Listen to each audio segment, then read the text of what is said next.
우리가 함께 볼 말씀은 사도행전 3장입니다. 사도행전 3장 1절에서 10절에 있는 말씀을 지난 시간에 보았지만 한 번 더 보도록 하길 원합니다. 사도행전 3장 1절에서부터 10절에 있는 말씀, 사도행전 3장 1절에서부터 10절에 있는 말씀, 우리 교독으로 읽겠습니다. 제가 먼저 읽겠습니다. 제9시 기도 시간에 베드로와 요한이 성전에 올라갈새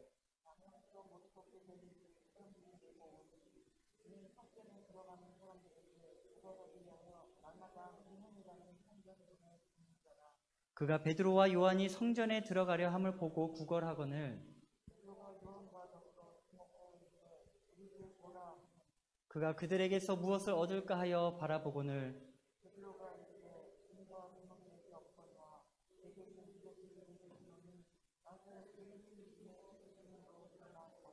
오른손을 잡아 일으키니 발과 발목이 곧 힘을 얻고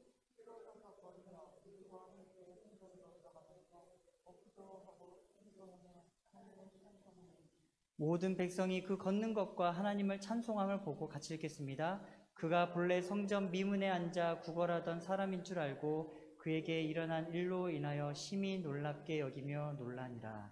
아멘. 저는 오늘 지난 시간에 나눴던 이 본문 말씀을 가지고 조금 더 저의 개인적인 묵상을 좀 같이 나누는 시간을 오늘은 좀 가지려고 합니다. 지난 시간에 우리는 사도행전 3장 1절에서부터 8절에 있는 말씀에 나타난 안진뱅이의 모습을 보면서 두 가지 핵심이 있다라는 것을 제가 나눴습니다. 하나는 교회의 사명과 기준이 과연 무엇인가라는 보았습니다. 여기서 말하는 교회는 건물이 아닙니다. 바로 저와 여러분들입니다. 그래서 교회의 사명과 기준이 과연 무엇인가라는 것을 보았고요. 다른 하나는 교회의 본질이 무엇인가에 대해서 우리가 보았습니다.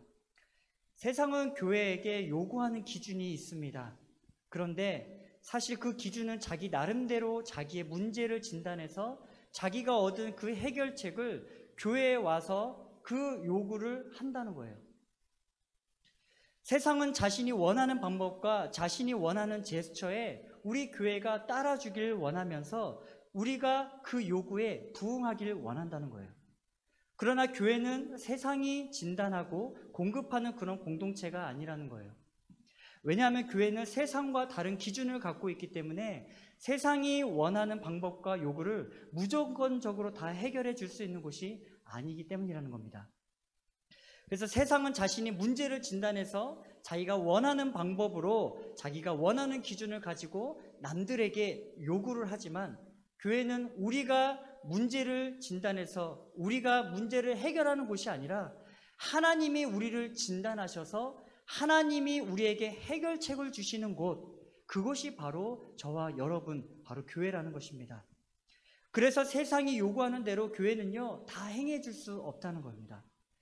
교회의 사명과 기준은 오직 말씀이 기준이 되어서 하나님이 저와 여러분에게 행하신 일들에 대해서 우리가 반응하는 곳, 그것이 바로 우리들이어야 한다는 사실입니다. 우리가 본 안진뱅이의 문제는요, 자신의 문제를 진단해서 자신이 고안해낸 해결책을 가지고 교회에 찾아왔습니다. 그래서 교회인 성도들에게 구걸하고 있습니다. 나 지금 돈이 필요합니다.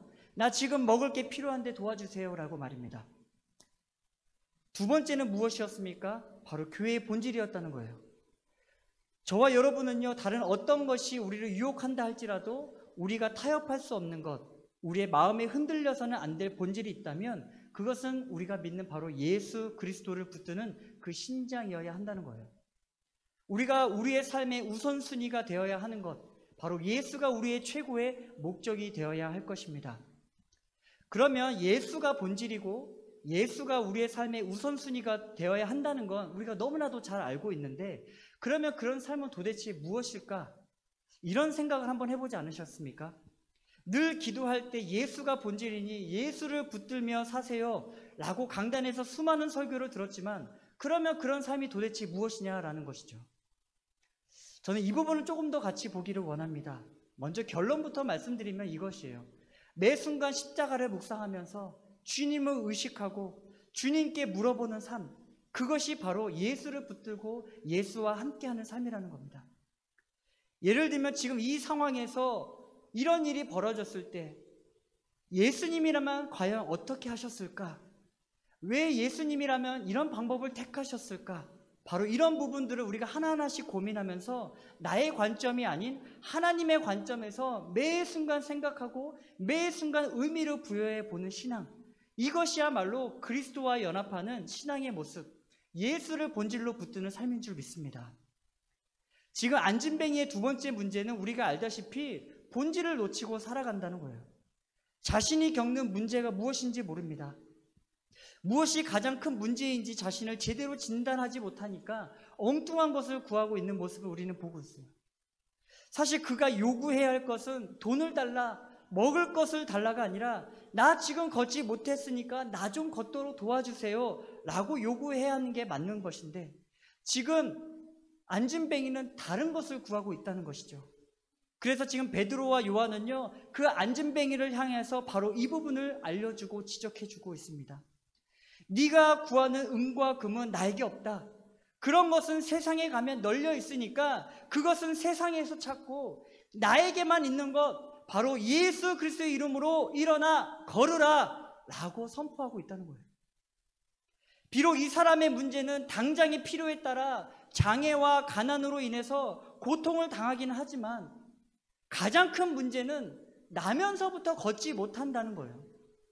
이것이 바로 이 사람의 문제의 가장 큰 근원이라는 것입니다. 베드로와 요한은요, 그 부분을 정확히 집어지고 이야기하고 선포하고 있습니다.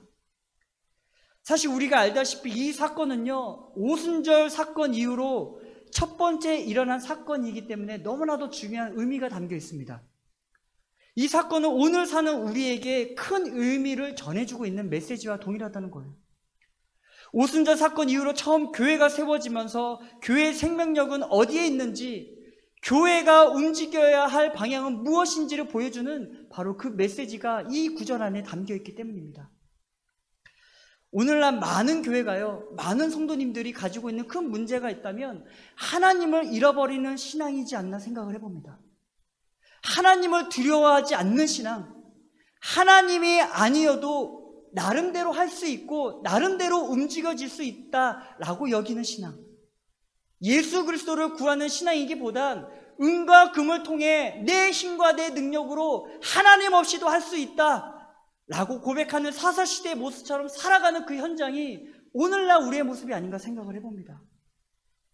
일반적으로 우리는 신앙생활을 할 때 언제나 모든 것이 다 나 중심적으로 내 편에서, 내 관점에서 하나님을 바라보고 신앙생활을 할 때가 많다는 거예요. 오늘 새벽에도 골로새서 말씀을 나누면서 이 부분을 제가 강조했는데, 우리는 신앙생활을 하다 보면 하나님의 울타리 안에서 자신에게 도움이 되고요, 자신에게 기쁨이 되고 자신의 삶의 위로가 되는 그런 정도로 신앙생활을 한다는 겁니다. 물론 우리 안에 주님으로부터 위로와 평안을 받고 그 은혜로 나아가는 것이 반드시 필요하지만, 신앙생활의 대부분을 모든 것을 나의 방편으로만 이해하면서 살아간다는 거예요.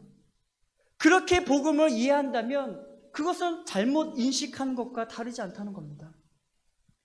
우리의 신앙 안에 복음에 대한 잘못된 인식이 있을 때 범하는 오류가 있다면 예수를 보는 눈을 잃어가고요, 피상적으로 인생의 문제만 바라보는 신앙으로 그렇게 전락할 수밖에 없다는 것입니다. 우리는요, 우리의 뿌리와 근원을 다루는 신앙이 먼저여야 하는데, 그보다 인생의 문제를 그저 가지치기만 하는 수준으로 살아갈 때가 많다는 거예요. 그리고 그 가지치기가 해결되면 겉으로는 주님을 향해 찬양하지만 내적으로 사람들이 나를 바라봐 주기를 원하고 내 힘으로, 내 노력으로 이 모든 것을 해결했다라고 주장하는 그런 어리석음이 우리 신앙인들 안에 갖고 있는 연약함이라는 것입니다. 세상은 우리에게 눈에 보여지고 표피화되고 피상적인 것에 초점을 맞춰서 우리를 자꾸만 불안하게 만들지만, 그러나 우리는 신앙인으로서 우리가 갖춰야 할 그 중추가 무엇인지 우리는 알고 있지 않습니까? 비록 손에 만져지지는 않지만요, 비록 눈에 보이지는 않지만요, 그 예수님의 죽으심과 부활을 통해 인생의 문제의 핵심이 무엇인지 다뤄내고 해결해내는 것, 여러분, 이것이 바로 저와 여러분들이 믿는 기독교의 본질이고 핵심이라는 사실입니다. 세상의 필요는요, 가난으로부터의 극복이 아닐 것입니다. 평등한 세상을 만드는 것도 아닐 것입니다. 인생에 있어 가장 비참한 것은 본질인 예수를 모르고, 그래서 죄가 해결되지 않고서는 어떤 것도 인생의 문제를 해결될 수 없다는 거 아니겠습니까? 그래서 요한복음 10장 1절과 2절에는 이렇게 기록을 하고 있어요. 내가 진실로 진실로 너희에게 이르노니 문을 통하여 양의 무리에 들어가지 아니하고 다른 데로 넘어가는 자는 절도며 강도요 문으로 들어가는 이는 양의 목자라. 양의 문이신 예수 그리스도를 통하지 않고서는요, 모든 것이 절도며 강도라고 합니다. 그 어떤 것도 삶의 문제는 해결되지 않는다라고 성경은 우리에게 가르치고 있습니다. 지금 뉴스를 보면 참 어지러운 세상에 사는 것이 오늘날의 모습이 아닌가 생각을 합니다. 한국도 마찬가지고요, 미국도 마찬가지인 것 같아요. 그 어느 때보다 어지러운 때로 살아가는 것 같습니다. 팬데믹 현상으로도 그렇지만 나라를 짊어지는 그 위정자들과 새로운 정책으로 안정과 변화 속에 안녕한 삶을 살지 못하는 오늘의 현실을 바라보면서 우리는 더 나은 세상을 만들어가기 위해서 교회가 힘을 쓰고 애써야 한다라고 이야기를 참 많이 듣는 시기가 아닌가 생각을 해봐요. 그래서 교회는 힘이 있어야 한다라고 이야기도 합니다. 힘이 있어서, 힘을 가져서 법도 바꾸고 제도를 바꿔서 세상이 하지 못하는 일을 우리가 해야 한다. 이것이 바로 교회가 교회다운 모습이다 라고 세상에서 주장하는 사람들도 있다는 것입니다. 그러나 우리에게 필요한 것은 세상의 제도를 바꾸는 일도 아니고요, 어떠한 선한 행위를 하는 것이 우리의 우선순위도 아니더라고요. 우리의 우선순위는 참된 예수를 정말로 깊이 있게 묵상하고 깊이 있게 만나는 것, 그래서 복음에 충실하고 예수의 사건에 예수의 마음이 기울어지는 것, 이것이 바로 우리가 먼저 해야 할 자세 아니겠습니까?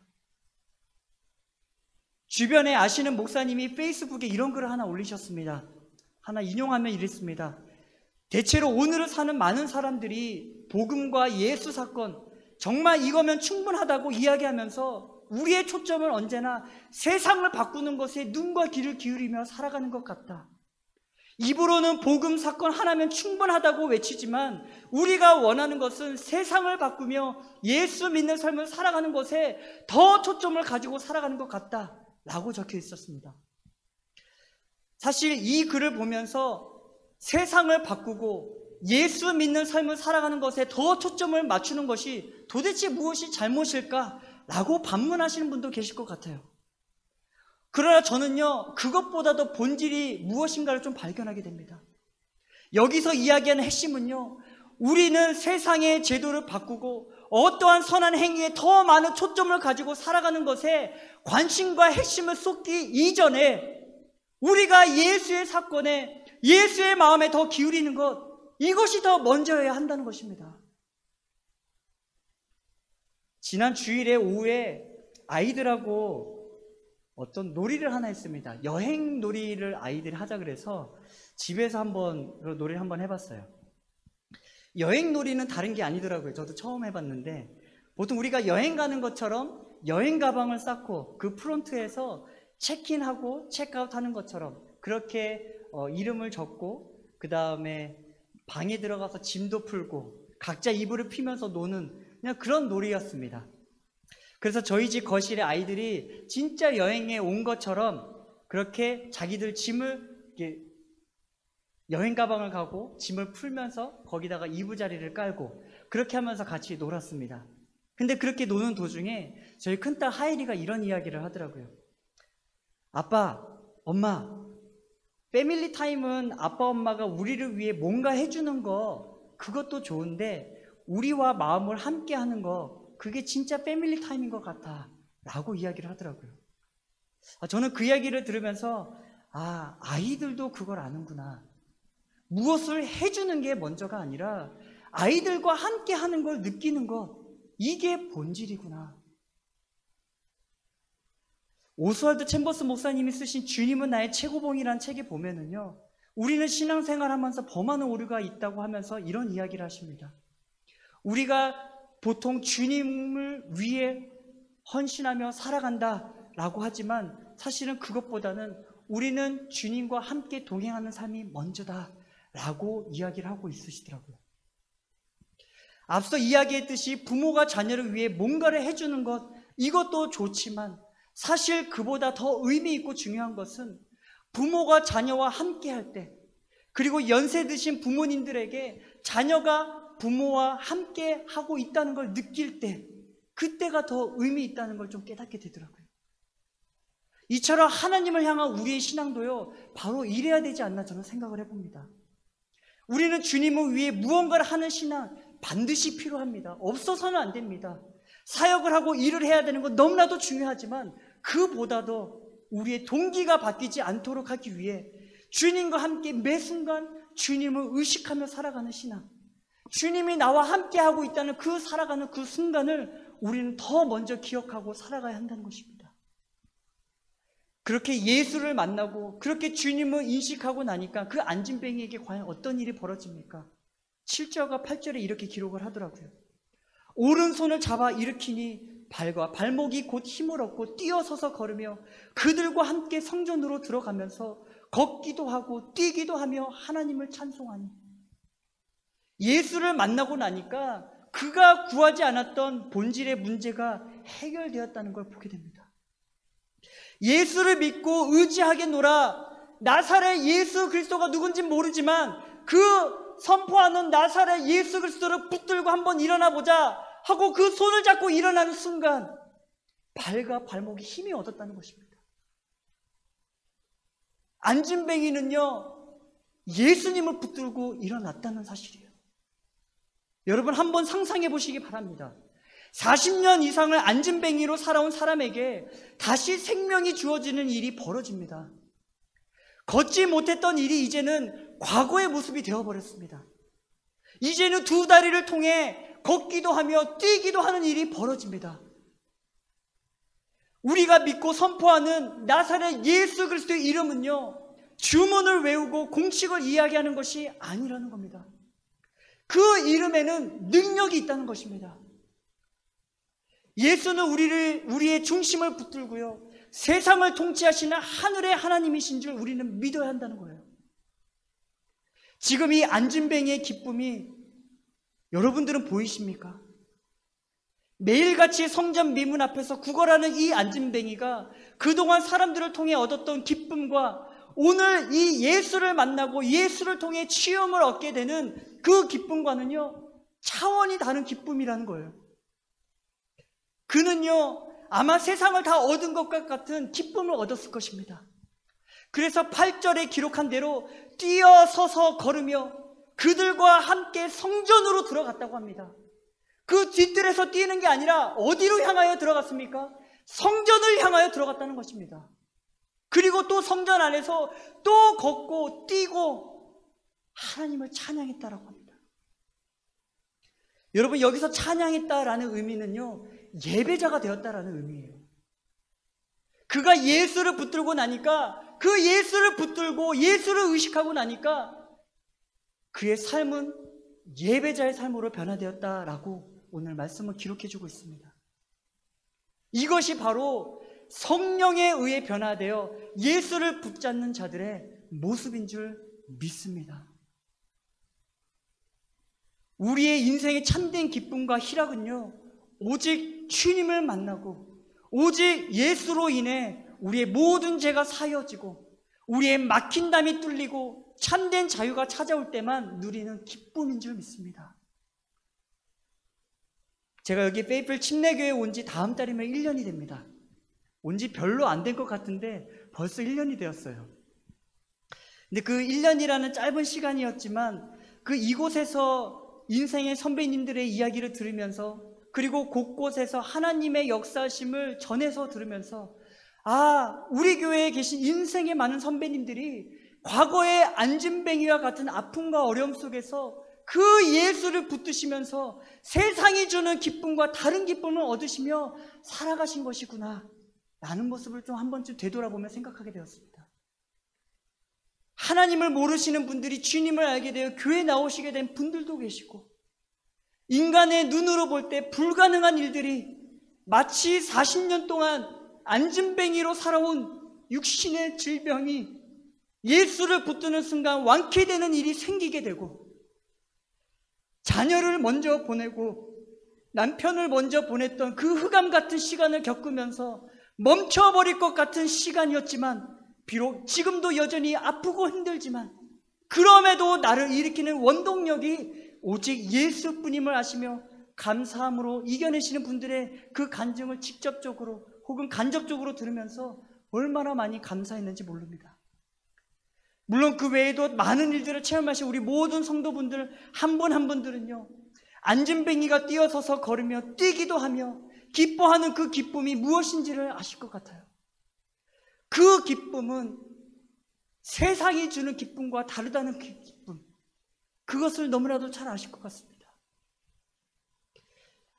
저는요, 감히 이렇게 생각을 합니다. 그래서 이 땅에 주님의 은혜를 입은 우리 모두는요, 이런 부름을 받고 있지 않나라고 말입니다. 어떤 부름입니까? 하나님은 우리를 구원하시고 우리에게 기적과 이사를 통해 역사하신 뒤에 곧바로 천국으로 데려갈 수 있으심에도 불구하고 굳이 우리를 사용하셔서 이 땅에 남겨두신 이유의 사명을 말입니다. 아마도 그것은요, 이 땅의 수많은 사람들을 위로하고 격려하면서 우리를 통해서 예수 그리스도가 증거되도록 하기 위한 이유가 아닐까 생각을 해봐요. 예수를 만나 예수를 통해 체험했던 기쁨은요, 때론 우리 안에 고통의 상처가 있을 수도 있지만 사도 바울이 고백했듯이 고난이 기쁨이라고 외칠 수밖에 없는 말도 안 되는 기쁨이 어느 분들에게 또 어떤 분들에게 있을 수 있지만, 그런 기쁨은, 예수를 통해 만난 그 기쁨은 어느 무엇과도 비교할 수 없는 기쁨이기에 그 기쁨을 사람들에게 증거해야 할 이유와 사명이 있음을 다시 한번 깨닫게 된다는 것입니다. 하나님은 당신이 직접 하실 수 있음에도 불구하고요, 지금 베드로와 요한을 사용하십니다. 그리고 베드로와 요한은요, 3절 4절에 기록한 대로 그들을 어떻게 합니까? 주목하여 바라봤을 때, 더불어 주목하여 바라봤을 때 아파하는 한 영혼이, 잃어버린 한 영혼이 생명을 얻고 주께로 돌아오는 일이 바로 일어나게 되었다는 것을 우리는 보게 됩니다. 세상이 주는 기쁨과 차원이 다른 기쁨이 무엇인지를 깨닫고 그렇게 예배자가 되는 삶들을 우리는 베드로와 요한의 모습을 바라보면서 체험을 하고 안진뱅이 된 사람을 보면서 체험하게 된다는 사실이에요. 저는 믿습니다. 우리 교회 한 분 한 분 모두가요, 베드로이고 요한인 줄 믿습니다. 이제 우리는요, 오순절 성령의 역사로 인하여 성령의 인도하심과 역사하심에 따라 그동안 우리가 보지 못했던 영혼들을 향해 우리는 주목해야 할 때라고 생각을 합니다. 그래서 그 영혼들이 다시금 새 생명을 얻도록 이제는 우리 모두가 일어나야 한다는 것이고요. 반면에 또한 우리는 누구입니까? 우리는 모두는 안진뱅이라는 것입니다. 안진뱅이와 같은 존재라는 것입니다. 그러나 안진뱅이로 살아가는 이 아픔에 다시 한번 예수를 붙들고 예수와 동행하며 그 어떤 무엇을 행하기보다 먼저 주님을 찾고 구하는 때가 지금이기에, 주님, 제가 여기 있습니다, 나를 사용하여 주옵소서 라고 고백하며 주님을 찾고 구하는 우리 모두가 되어야 한다는 것입니다. 주님은요, 지금도 우리를 부르십니다. 지금도 잃어버린 한 영혼을 주님은 찾고 계십니다. 그래서 우리 모두의 삶에 예수가 충만해서 정말 내가 아니라 살아계신 예수가 우리를 통해 사람을 살리시고 사람을 사랑하고 심지어 이 사람은 아닐 것 같다 여기는 우리 지체까지도 기꺼이 사랑할 수 있는 일들이 일어나서 오늘 본문이 보여주는 그 진짜 기쁨으로 그 영혼이 안진뱅이처럼 걷기도 하고 뛰기도 하며 하나님을 찬양하는 일이 무엇인지 우리가 함께 목도하는 저와 여러분이 되길 예수님의 이름으로 축원드리겠습니다. 그렇게 세상을 살리고 섬기는 역사가 바로 저와 여러분들 가운데 일어나길 간절히 소원합니다.